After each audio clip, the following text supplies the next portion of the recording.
noticed how differently people respond to the exact same life situation? Two people can go through a setback. Maybe they didn't get the opportunity they hoped for, or a relationship didn't work out. And yet, their inner narratives sound completely different. One person says, "What could I have done differently?"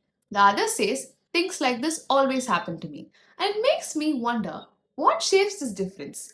Psychology explains this through something called locus of control, which is essentially where you believe the steering wheel of your life is. Some people experience life from a more internal locus of control. They tend to believe that their choices, efforts, and responses influence what happens next. They see themselves as participants in their own life. Others lean more towards an external locus of control, where outcomes feel shaped mostly by luck, timing, other people, or circumstances. Neither is inherently right or wrong because the truth is that life is partly unpredictable. There are things no amount of planning can prevent. But here's where it becomes quietly important. When everything is external, you slowly start experiencing life as something that happens to you instead of something you are moving within.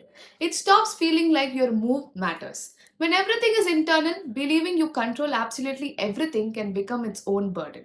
You begin blaming yourself for outcomes no human could have guaranteed. So, maybe psychological maturity is not choosing one over the other. Maybe it's knowing when to say that this part is mine to influence and this part is not mine to carry. Because somewhere between surrender and agency is where most of the adult life unfolds. Bye.